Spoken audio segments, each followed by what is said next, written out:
It's just gone 7:30 in the morning. That's 7:30 the day following the previous video in the sequence of videos.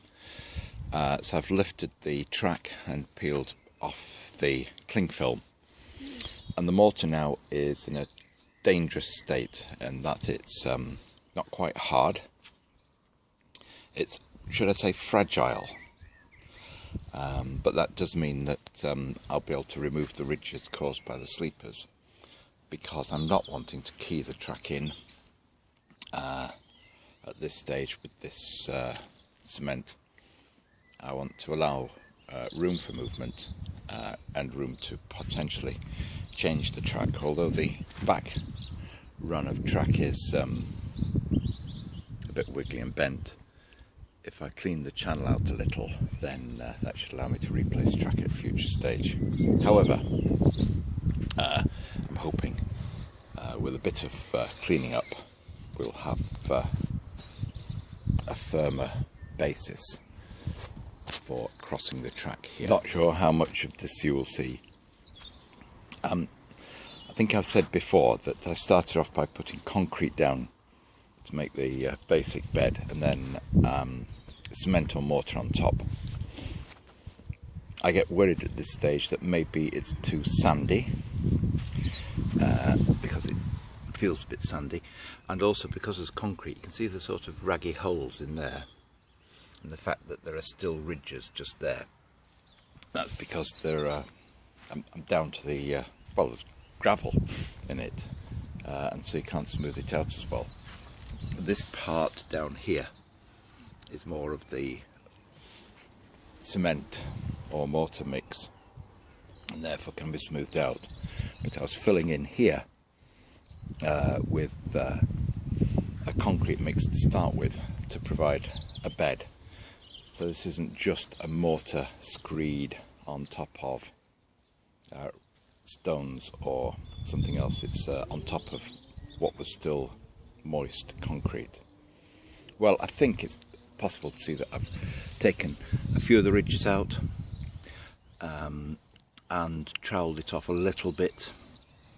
I'm wary of doing much more troweling now. What I need to do is protect it from the sun so that it won't cure too fast. A slow cure is likely to provide a stronger set mortar or concrete, so I need to slow down the curing at the moment. But that's it for today. Yes, I've just got to resist the temptation to play with it.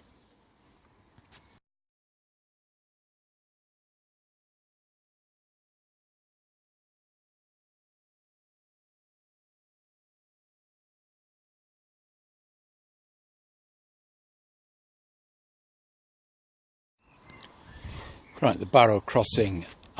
Last time I did a clip, which will probably be tagged onto this one, is it 48 hours ago? This is now 5:30, pushing 6 o'clock on the Monday evening. And the last time I looked at it was Sunday morning, after it was just curing.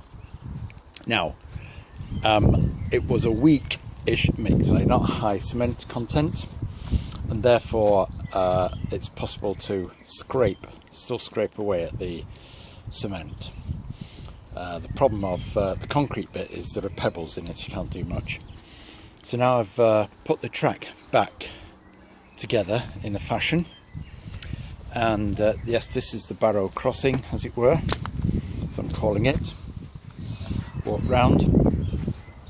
Look at that awful curvy track on the back one there, but it's the track that's bent.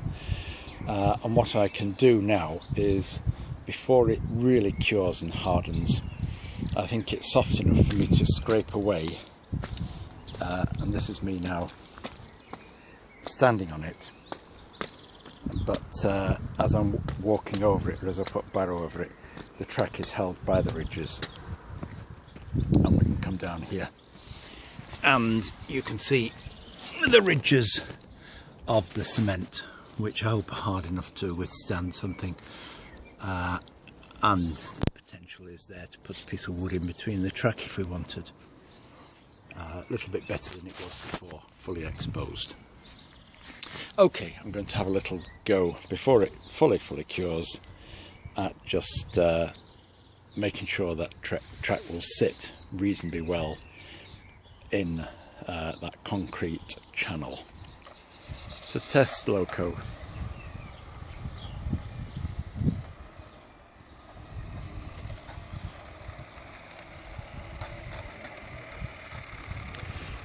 It doesn't appear to be wobbling too badly as it goes over there.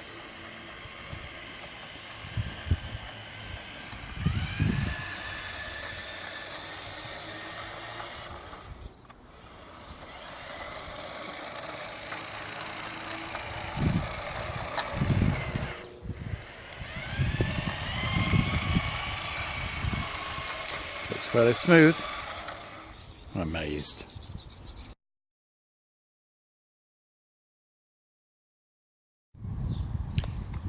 I really need to replace this section of track along there. It doesn't look that bad, does it? But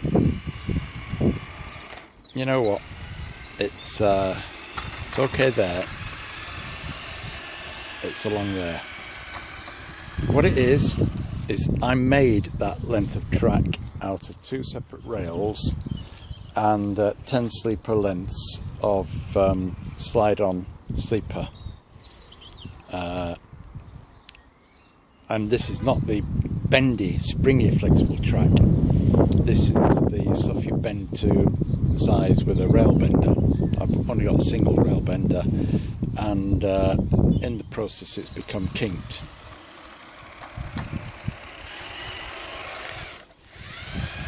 But because that's still running over it,